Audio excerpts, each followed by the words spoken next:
Hello friends, அனைவருக்கும் வணக்கம். இந்த வீடியோவில் நம்ம என்ன பார்க்க போகிறோம் அப்படின்னா, வைட்டமின் அப்படிங்கிற ஒரு தலைப்பில் முக்கியமான கொஸ்டின்ஸ் அவ்வளோ கிடக்கு. ஸோ அந்த மாதிரி வைட்டமின் அப்படின்றது என்ன, எந்தென்ன விட்டமின்ஸ்லாம் இருக்குது அப்படின்றத தெரிஞ்சுக்கலாம்.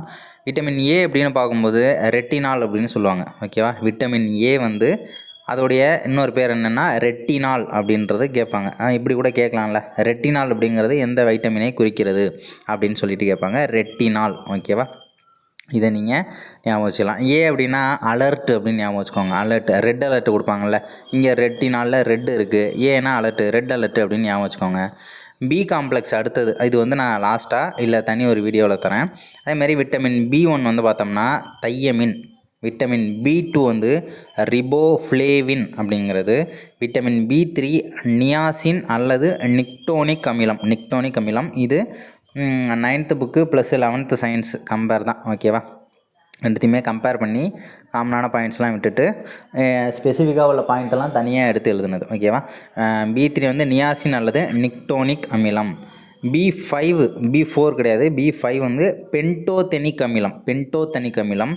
B6 பைரிடாக்சின் அப்படின்னு சொல்லுவாங்க. B7 வந்து பயோட்டின் அப்படின்னு சொல்லுவாங்க. B9 வந்து போலிக் அமிலம் அப்படின்னு சொல்லுவாங்க. B12 வந்து பார்த்தோம்னா சைனோகோபாலமைன் அப்படின்னு சொல்லுவாங்க. இந்த பி காம்ப்ளெக்ஸில் வரக்கூடிய எல்லாமே ரொம்ப முக்கியம். என்னென்ன இருக்குன்றது தெரிஞ்சுக்கணும். B1, B2, 1, 2, 3, 5, 6, 7, 9, 12. ஓகேவா? இல்லாட்டில் B4 கிடையாது, B8 கிடையாது, B10, 11 இல்லை. அதை மட்டும் தெரிஞ்சுக்கோங்க. அடுத்தது விட்டமின் சி வந்து அஸ்கார்பிக் ஆசிட் அப்படின்னு சொல்லுவாங்க. அஸ்கார்பிக் அமிலம் அப்படின்னு சொல்லுவாங்க விட்டமின் சி. ஏன்னா வந்து இந்த பல்லுக்கெலாம் வந்து ரொம்ப முக்கியமானது. இந்த ஸ்கர்விங்கிற நோயெலாம் வருதில்ல பல்லில், இந்த உங்கள் பற்களில் உப்பு என்னது, உங்கள் பேஸ்ட்டில் உப்பு இருக்கா அப்படின்னு சொல்லிட்டுலாம் வருவாங்க இல்லையா, அந்த மாதிரி அஸ்கார்பிக் அமிலங்கிறது பல்லுக்கு முக்கியமானது ஒன்று.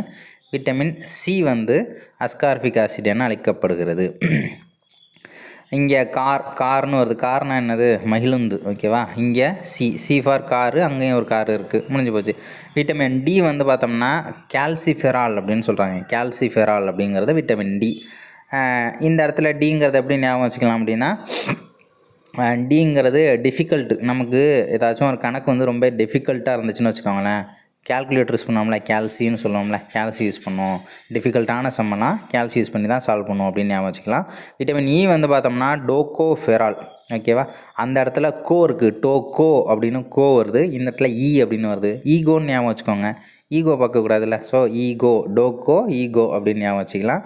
டிஃபிகல்ட்டான சம்மெல்லாம் கேல்சி யூஸ் பண்ணி போடுவோம். சீனா அஸ்கார்பிக்கு, பல்லுக்குள்ளது. ஓகேவா? அடுத்தது விட்டமின் கே ஃபார் குயினோன் தான். ஓகேவா? கே ஃபார் குயினோன், அப்படி இல்லை அப்படின்னா ஃபைபில்லோ குயினோன் அப்படின்னு சொல்லுவாங்க. இந்த வைட்டமின் அப்படிங்கிற பேரை அறிமுகப்படுத்தினது யார் அப்படின்றது தெரிஞ்சிருக்கணும். ஓகேவா? ஃபங்க் அப்படிங்கிற ஒரு டாக்டர் ஃபங்க் அப்படிங்கிறவர் தான் இந்த வைட்டமின் அப்படிங்கிற பெயர், ஒரு வார்த்தையை வந்து அறிமுகப்படுத்தியிருக்காரு. இந்த விட்டமின்ஸ்லாம் ஏவில் தானே ஆரம்பிக்குது.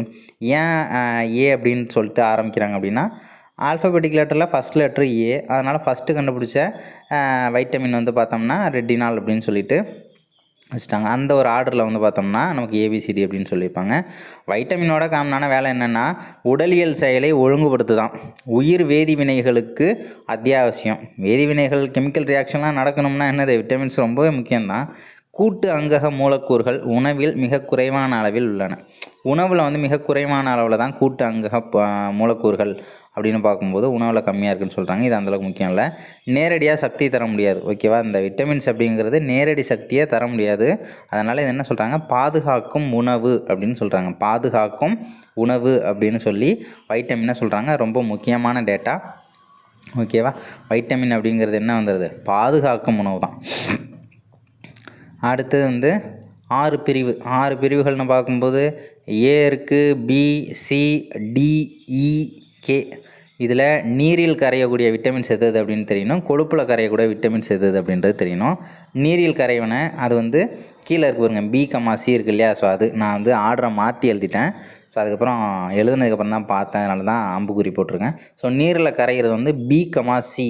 கொழுப்பில் கரைகிறது ஏடிஇகே. ஓகேவா? நீரில் வந்து பிசி கரையும், கொழுப்பில் வந்து பார்த்தோம்னா கொழுப்பை வந்து எப்போவுமே நம்ம தொப்பை வர விடாமல் என்ன பண்ணணும், அடக்கி வச்சுருக்கணும் அப்படின்னு சொல்கிறோம்ல. கொழுப்பை அடக்கி வச்சுருக்கணும். அடக்கு அப்படின்னா என்ன, ஏடிஇகே அடக், ஏடிஇகே அடக், கொழுப்பை அடக்கி வச்சுக்கோங்க, அடக்கி வச்சுக்கணும், அதுதான் உடம்புக்கு நல்லது அப்படின்னு அர்த்தம். ஷார்ட்கட் ஞாபகம் வச்சுக்கலாம். நீரில் கரையிறது பிசி. ஏடிஇகேவை அதிக அளவில் உட்கொண்டால் உடலில் தங்கி வைட்டமினோசிஸ், வைட்டமின் அதிகமாக எடுத்துக்கிட்டாலும் என்ன தான் இங்கே பிரச்சனை தான். ஓகேவா, மிகு வைட்டமின் நோயா. ஓகேவா, வைட்டமினோசிஸ் அப்படிங்கிறது அதிக அளவில் வைட்டமின்ஸ் வந்து எடுத்துக்கிட்டாலும் பிரச்சனை தான் அப்படின்னு சொல்கிறாங்க. அது கொழுப்பில் கரையக்கூடிய விட்டமின்ஸான ஏடிஇகே. கொழுப்பு என்ன பண்ணணும், அடக்கணும். விட்டமின் ஏ ஃபர்ஸ்ட்லேருந்து இப்போ திரும்ப என்னன்றதை எக்ஸ்பிளைனோட பார்த்துடலாம். விட்டமின் ஏ அப்படிங்கிறது ரெட்டினால் அப்படின்னு சொல்கிறாங்க. ஓகேவா, ரெட்டினால் அப்படின்னு சொல்லி நமக்கு விட்டமின் ஏ வந்து சொல்கிறாங்க. அல்லது கரோட்டினாய்ட்ஸ் அப்படின்னு சொல்கிறாங்க. கரோட்டினாய்ட்ஸ் இது என்னென்னலாம் முக்கிய பங்கு வகிக்குது அப்படின்னா, கண் பார்வை உணர்வில் முக்கிய பங்கு. இந்த நிக்டலோஃபியான்னு சொல்லுவாங்க இல்லையா, மாலைக்கண் நோய், அப்போ கண் பார்வை உணர்வில் முக்கிய பங்கு. இந்த விட்டமின் ஏ குறைபாடு இருந்துச்சுன்னா நிக்டலோஃபியா. ஓகேவா, அந்த நோயெலாம் நம்மளை தாக்கும். உடலின் எபிதீலிய திசுக்கள் பாதுகாப்பில் இது அந்தளவுக்கு முக்கியம் இல்லை. குறைபாட்டு நோய்கள்னு பார்க்கும்போது கண்ணீர் சுரப்பி பாதிப்பு அடைந்து கண்ணீர் சுரப்பு வந்து குறைஞ்சி போயிடுமா. கண்ணீரே சுரக்காதுங்கிறாங்க. ஓகேவா, கண்ணீர் சுரப்பு குறைஞ்சி போயிடுது அப்படின்னு சொல்கிறாங்க. ஏன்னா சுரப்பி பாதிப்பு அடைஞ்சிருது. மாலைக்கண் நோய் நிக்டலோஃபியா அப்படின்னு சொல்கிறாங்க. அடுத்தது என்னென்னா, விழிப்படலத்தில் புண்கள் தோன்றி நோய் தொற்று. விழிப்படலம் இருக்குல்ல, அந்த லேயர் வருது இல்லையா, அந்த விழிப்படலம், அந்த லேயரில் புண்ணு வந்து என்ன ஆகும் அப்படின்னா நோய் தொற்று ஏற்படும் சொல்கிறாங்க. கெரட்டோ மலேசியா. நமக்கு தெரியும் கண்ணுக்கு வந்து என்ன காய்கறி ரொம்ப முக்கியம் அப்படின்னு டாக்டர்ல யார்கிட்ட கேட்டாலுமே அதிகபட்சம் எல்லோரும் என்ன சொல்லுவாங்க அப்படின்னா, கேரட்டு நிறைய சாப்பிடு அப்படின்னு சொல்லுவாங்க இல்லையா. அப்போ இங்கேயும் கேரட் வருது, அங்கே வெளிப்படலம், கண்ணுக்கு கேரட்டு. ஓகேவா, வெளிப்படலத்தில் புண்கள் தோன்றி நோய் தொட்டு கெரட்டோ மலேசியா. விட்டமின் ஏ தான் காரணம் அப்படின்னு நீங்கள் ஈஸியாக ஞாபகம் வச்சுக்கலாம். அதே மாதிரி விழிப்படலை எபித்தீலியம் சிவப்பு நிறம் அடையுமா, ஜெரோசிஸ் அப்படின்னு சொல்கிறாங்க. ஜெரோசிஸ். ஓகேவா, விழிப்படலை எபித்தீலியம் சிவப்பு நிறம் அடையும். இது எப்படி ஞாபகம் வச்சுக்கலாம் அப்படின்னா, அந்த வெளிப்படலாம் எபித்தீலியம் பாதிப்படைஞ்சு ரெட் கலராக மாறிடுமா, ரொம்ப ரெட்டிஷாக இருக்கும்ல. ஸோ அந்த நம்ம சில கண்ணெல்லாம் பார்த்தா கூட ரொம்ப ரெட்டிஷாக இருக்கும், அதெல்லாம் ஜெரோசிஸ் அப்படின்னு சொல்கிறாங்க. ஜெரோசிஸ் எப்படி ஞாபகம் வச்சுக்கலாம்னா, கலர் ஜெராக்ஸ்னு ஞாபகம் வச்சுப்போம். என்ன கலரு, ரெட் கலர் ஜெராக்ஸு. ஓகேவா, சிவப்பு நேரம்னா ஜெராக்ஸு, முடிஞ்சு போச்சு. அடுத்தது படலம் சுருங்கல் அடைந்து கடினப்படும்னு சொல்கிறாங்க. சீரோப்தால்மியா அப்படின்னு சொல்கிறாங்க. படலம் அந்த லேயர் இருக்குல்ல, அது ரொம்ப சுருங்கி என்னாகும், சிலருக்கெலாம் கண் பார்த்தோம்னா அப்படியே நார்மலாக அப்படியே ஷைனிங்காக இருக்கும் உள்ள அந்த இது வெண்மை பகுதி. அதே மாதிரி சிலருக்கு பார்த்தோம்னா அந்த படலம் ஃபுல்லாக அப்படியே மடங்கி இருக்கும், அப்படியே ஒரு மாதிரி சுருங்கி போயிருக்கும். அப்போ சுருங்கி என்ன ஆகும் அப்படின்னா ரொம்ப ரஃப்பாக இருக்கும்னு சொல்கிறாங்க, கடினமாக இருக்கும்னு சொல்கிறாங்க. அது சீரோப்தால்மியா. ரோப் ஏறுறது ரொம்ப கடினம் அப்படின்னு ஞாபகம் வச்சுக்கலாம். அந்த போலீஸ்லாம் ரோப் ஏறுறாங்கல்ல, அது கொஞ்சம் கடினமான வேலை அப்படின்னு ஞாபகம் வச்சுக்கலாம். ஓகேவா, அடுத்தது கண்ணின் கருமை பகுதியில் வெண்புள்ளி. ஓகேவா, கண்ணின் கருமை பகுதியில் வெண்புள்ளி. கண்ணில் அந்த கருமை பகுதி இருக்குல்ல, ஸோ அந்த இடத்துல ஏதாச்சும் அந்த வெண்புள்ளி எது பார்த்துருக்கலாம், நீங்களே யோசிச்சு பாருங்கள், யாரையாச்சும் பார்த்துருப்பீங்க. அது வந்து பிட்டாட் ஸ்பாட் அப்படின்னு சொல்கிறாங்க. ஸ்பாட் அப்படின்றது என்னது, ஒரு இடம் அப்படின்னு சொல்லலாம் இல்லையா. ஸோ அந்த கரெக்டாக அந்த புள்ளி, அந்த ஸ்பாட்டை பார்த்து அடி அப்படின்லாம் சொல்லுவாங்கள்ல. ஸோ அதை வச்சு நீங்கள் எதை தெரிஞ்சுக்கலாம். என்னென்ன உணவுகளில் விட்டமின் ஏ இருக்குன்னா, ஆரஞ்சு, மீன், கேரட்டு, பச்சை காய்கறிகள், இது எல்லாத்துலேயும் இருக்குது. உணவை வச்சு அதிகபட்சம் கேட்க மாட்டாங்க. அதுமாரி விட்டமின் பி காம்ப்ளெக்ஸ் அப்படின்னு சொல்லுவாங்க. என்னென்ன இருக்குது அப்படின்னா, விட்டமின் B1 வந்து தையமின் அப்படின்னு சொல்கிறாங்க. B1 வந்து தையமின் அப்படின்னு சொல்கிறாங்க. முக்கியமாக நரம்பு செல்கள் உணர்வினை பெறுவதற்கு இந்த B1 வந்து ரொம்ப முக்கியம் அப்படின்னு சொல்லியிருக்காங்க. திசு வளர்சிதை மாற்றத்தில் விட்டமின் B1 வந்து கோஎன்சைமாக பயன்படும். இது அவ்வளோ முக்கியம் இல்லை. மைய நரம்பு மண்டலத்தில் குளுக்கோஸ் ஆக்சிகரணத்திற்கு உதவும். குளுக்கோஸ் வந்து ஆக்சிகரணம் அடையிறதுனா என்னது, நம்ம சாப்பிட்ற உணவு குளுக்கோஸாக மாதிரி என்ன பண்ணுது, நம்ம சுவாசிக்கும் போது ஆக்சிகரணம் அடைஞ்சு அது என்ன ஆகுது அப்படின்னா தேவையான சத்துக்களை தேவையான செல்களுக்கு கொடுக்குது. அதே மாதிரி இங்கே மைய நரம்பு மண்டலத்தில் குளுக்கோஸ் ஆக்சிகரணத்திற்கு உதவுதுன்னு சொல்கிறாங்க. நோய்கள் என்னென்ன அப்படின்னா, இந்த B1க்கு நரம்பு செயல்பாட்டு குறைவு. நரம்பு செயல்பாடு, ஏன்னா முக்கியமாக இந்த தையமீன் வந்து பார்த்தோம்னா நரம்பு அப்படின்ற ஒரு அடிப்படையாக தான், நரம்புக்கு தான் முக்கியமாக பாதுகாப்பாக இருக்குது. அப்போ நரம்பு செயல்பாட்டு குறைவு நோய் வந்து பெரி அப்படின்னு சொல்கிறாங்க. நரம்பு மற்றும் இதய சுற்றுமண்டலம் பாதிப்படையும் அப்படின்றதையும் சொல்லியிருக்காங்க. ஓகேவா, தையமின் அப்படிங்கிறது.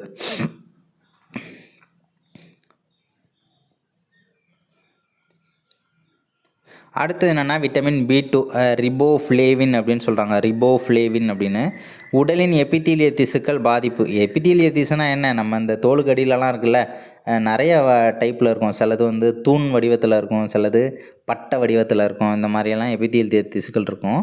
அதே மாதிரி இந்த B2 அப்படிங்கிறது ரிபோஃப்ளேவின் என அழைக்கப்படுகிறது. உடலின் எபித்தீலிய திசுக்கள் பாதிப்படையும்னு சொல்கிறாங்க. குளுக்கோஸ் வளர்சிதை மாற்றத்தில் உதவுதுன்னு சொல்கிறாங்க. அடுத்து என்னென்னா குறைபாட்டு நோயின்னு பார்க்கும்போது இரைப்பை, குடல் சார்ந்த குறைபாடுகள், உதடு, வாய், அப்புறம் வந்து நாக்கில் வந்து புண்ணு வரும், அப்புறம் பசி இல்லாமல் இருக்கும் அப்படின்லாம் சொல்கிறாங்க. B2. அடுத்தது என்ன அப்படின்னா B3 நியாசின் அல்லது நிக்டோனிக் அமிலம். நியாசின் அல்லது நிக்டோனிக் அமிலம். ஓகேவா, இது கோஎன்சைமாக ஆக்சிகரண குறைப்பு நிகழ்ச்சிகளில் தேவைப்படும். இதெல்லாம் நமக்கு எக்ஸாம் கேட்க மாட்டாங்க. ஸோ அடுத்து குறைபாட்டு நோய்கள், பெல்லாக்ரா அப்படிங்கிற ஒரு நோய் சொல்கிறாங்க. ஓகேவா, குறைபாட்டு நோய் B3 வந்து பார்த்தோம்னா நமக்கு நியாசின் அல்லது நிக்டோனிக் அமிலம் அப்படின்னு சொல்கிறாங்க. குறைபாட்டு நோய் வந்து பெல்லாக்ரா அப்படின்னு சொல்கிறாங்க. இன்னொன்று கிளாசிட்டிஸ் அப்படின்னு ஒன்று சொல்கிறாங்க. ஓகேவா, கிளாசிட்டிஸ். இந்த பெல்லாக்ரான்றதை எப்படி நம்ம ஞாபகம் வச்சுக்கலாம் அப்படின்னா, அது வந்து ஒரு ஞாபக மறதி நோய். அதே மாதிரி இந்த தோல் நோய் இதெல்லாம் வந்து சொல்லியிருக்காங்க பெல்லாக்ரா அப்படின்னு சொல்லிட்டு. பெல் அடித்தது கூட ஞாபகம் இல்லை, நம்ம அவ்வளோ நேரம் ஸ்கூலில் உட்காந்துருக்கோமா, பெல் அடித்ததே மறந்து போச்சு அப்படின்லாம் சொல்கிறோம் இல்லையா, அப்படி ஞாபகம் வச்சுக்க வேண்டியதான். பெல் அடித்தது கூட ஞாபகமே இல்லை, மறந்து போச்சு அப்படின்னு நீங்கள் படிக்கும்போது படிச்சுக்கோங்க, ஈஸியாக ஞாபகம் வச்சுக்கலாம். அப்படி இல்லைனா நியாஸ் பெல் அடித்தோம் ஞாபகம் இல்லாமல் ஸ்கூல்லே இருந்துட்டான், வரவே இல்லை அப்படின்னு கூட தெரிஞ்சுக்கலாம். ஜஸ்ட்டு நமக்கு தேவை என்ன, ஷார்ட்கட்டு, மார்க், அவ்வளோதான். வயிற்றுப்போக்கு, வாய்ப்புண், நாக்கு செவந்து போய் வலிக்குமா. B5 வந்து பென்டோத்தனிக் அமிலம் அப்படின்னு சொல்கிறாங்க. குறைபாட்டு நோய் வந்து இளநரை. ஓகேவா, இளம் பெண் அப்படின்னு ஞாபகம் வச்சுக்கோங்க. இளநரை அப்படின்னா இளம்னு ஞாபகம் வச்சுக்கோங்க, அங்கே பெண்ணுன்னு வருது, இளம் பெண் அப்படின்னு ஞாபகம் வச்சுக்கலாம். B5 வந்து பென்டோத்தனிக் அமிலம். B6 வந்து பார்த்தோம்னா பைரிடாக்சின் அப்படின்னு சொல்கிறாங்க. புரோட்டீன்களை கிரகிக்க உதவும் விட்டமின் எது அப்படின்னு கேட்டாங்கன்னா, இங்கே புரோட்டீனில் ரோடு அப்படின்னு வருது, அங்கே டாக்ஸின்னு வருது. டாக்ஸி எங்கே போகும், ரோட்டில் போகும். ஸோ இப்படி ஞாபகம் வச்சுக்கலாம், டாக்ஸி ரோட்டில் போகுது அப்படின்னு ஞாபகம் வச்சுக்கலாம். அதேமாதிரி அமினோ அமிலம் கொழுப்பு வளர்சிதை மாற்றத்துக்கு உதவுதுன்னு சொல்கிறாங்க. குறைபாட்டு நோய் வந்து புரோட்டீன்களை கிரகிக்க முடியாமை. ஆமாம், புரோட்டீனை கிரகிக்கிறதுக்கு தான் இந்த B6 வந்து நமக்கு உதவுது. அப்போ குறைபாடு இருந்துச்சு அப்படின்னா புரோட்டீன்களை கிரகிக்க முடியாது, அவ்வளோதான். உதடு, வாய் ஓரங்களில் வெடிப்பு, கண்கள், மூக்கு, காதுகளை சுற்றி தோல் பாதிப்புகள்னு சொல்கிறாங்க. B7 வந்து பயோட்டின் அப்படின்னு சொல்கிறாங்க. அது பயோட்டின் மட்டும் தெரிஞ்சுக்கோங்க. அடுத்து குறைபாட்டு நோய் வந்து சரும பாதிப்பு, ரத்த சொகை, முடி கொட்டுறது, அலர்ஜி. ஓகேவா, முடி கொட்டினாலே என்ன தான், நமக்கு பயம்தான். ஐயோயோ என்னடா முடியெல்லாம் கொட்டுது அப்படின்னு சொல்லி பயப்படுவோம் இல்லையா, ஸோ அதை வச்சு கூட தெரிஞ்சுக்கலாம். அடுத்தது என்னென்னா போலிக் அமிலம், விட்டமின் B9. இது வந்து குறைபாட்டு நோய், இரத்த சொகை, பிறப்பு குறைபாடு அப்படின்னா அந்த குறைபாடுகள் சார்ந்த பிரச்சனை வருதுல்ல பிறப்பு விஷயத்தில், ஸோ அது, அப்புறம் ரத்த சொகை. ஓகேவா, இதில் முக்கியமாக B9 அப்படிங்கிறது போலிக் அமிலம் அப்படிங்கிறத தெரிஞ்சுக்கோங்க. B12 வந்து பார்த்தோம்னா சைனோகோபாலமைன் அப்படிங்கிறது ரத்த சிவப்பணுக்களை முதிர்ச்சி அடைய செய்யுமா. ஆர்பிசி இருக்குல்ல, ஆர்பிசியை வந்து அதுவே 120 டேஸில் அதுவே போயிடும், ஆனால் அந்த சிவப்பணுக்களையும் முதிர்ச்சி அடைய செய்யும் அப்படின்னு சொல்லியிருக்காங்க. ஓகேவா, என்ன ஆகுது அப்படின்னா ஆர்பிசியை வந்து முதிர்ச்சி அடைய செய்யும் அப்படின்றத நமக்கு சொல்லியிருக்காங்க. கோபால் ரொம்ப முதிர்ந்தவர் அப்படின்னு கூட ஞாபகம் வச்சுக்கலாம், ஏதோ ஒன்று. அடுத்தது குறைபாட்டு நோய் வந்து பார்த்தோம்னா பெர்னீசியஸ் அனீமியா, ரத்த சோகை. இது ரொம்ப முக்கியமானதுங்க, நிறைய டைம் கேட்டிருக்காங்க. பெர்னீசியஸ் அனீமியா அப்படின்னா ரத்த சோகை. நாக்கு ட்ரையாக இருக்கும், புண்ணு வந்திருக்கும், அதுமாரி தண்டுவடம் சார்ந்த நரம்பில் பாதிப்புகள். நான் ஃபைனலாக சொல்கிறேன், இந்தந்த பாயிண்ட் வந்து கண்டிப்பாக தெரிஞ்சிருக்கணும் அப்படின்னு சொல்லிட்டு எல்லாமே தெரியணுன்ற அவசியம் இல்லை. விட்டமின் C வந்து அஸ்கார்பிக் அமிலம் அப்படின்னு சொல்கிறாங்க. நோய் தடுப்பாற்றல் அளிப்பதுடன் வளர்ச்சியை ஊக்குவிக்கும் அப்படின்னு சொல்கிறாங்க. செல்லினுள் நடைபெறும் என்சைம் நிகழ்ச்சிகளை விட்டமின் C வந்து தூண்டுது அப்படின்னு சொல்கிறாங்க. சிங்கிறது அஸ்கார்பிக்.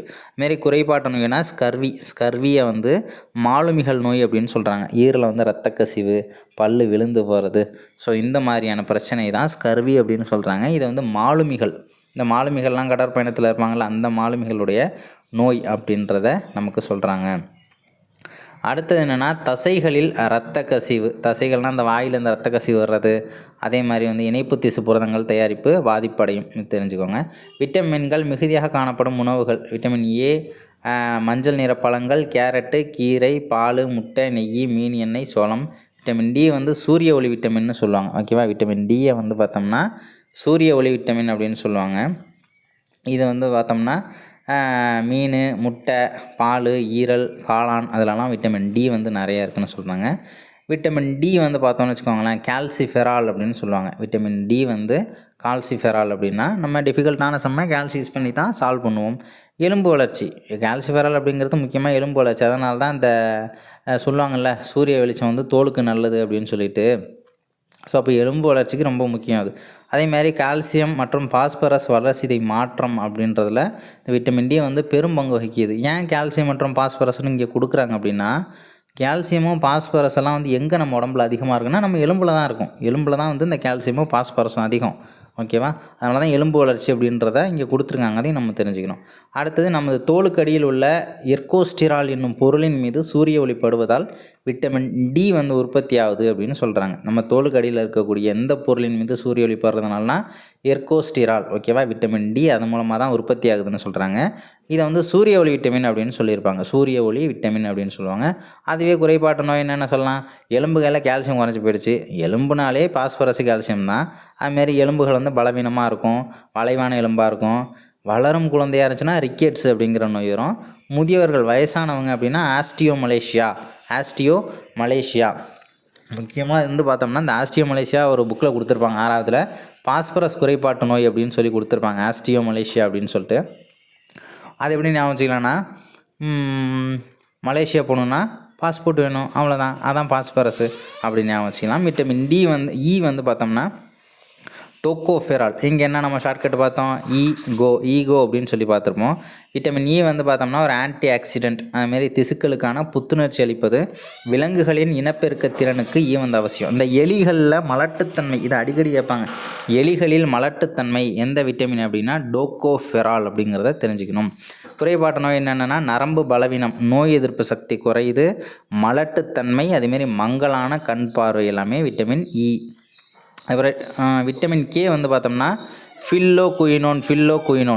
விட்டமின் கே வந்து பார்த்தோம்னா ஃபில்லோகுயினோன் ரத்தம் உறைதலில் முக்கிய பங்கு எடுத்துக்குது அப்படின்னு சொல்கிறாங்க. ரத்தம் உறைதலில் முக்கிய பங்கு எடுத்துக்கிறது. ஆமாம், விட்டமின் கே அப்படின்னு அவங்க கொஷின் கேட்டாலே எதை வச்சு கேட்பாங்கன்னா ரத்தம் உறைதலில் முக்கிய பங்கு வகிக்கும் விட்டமின் எது அப்படின்னு தான் சொல்லி கேட்பாங்க. விட்டமின்கிற வார்த்தையை அறிமுகப்படுத்தினது யார்? ஃபங்கு. இ அப்படின்னா எப்படி ஞாபகம் வச்சுட்டோம், ஈகோன்னு பார்த்தோம். ஓகேவா? ஏ அப்படின்னா ரெட்டினால். பி காம்ப்ளெக்ஸில் என்னென்ன அப்படின்றத பார்த்தோம். அதேமாதிரி சீனா என்ன, அஸ்கார்பிக் ஆசிட். டிஃபிகல்ட்டான சம் எப்படி போடுவோம், கால்சி யூஸ் பண்ணி போடுவோம். ஓகேவா? இவ்வளோதான்.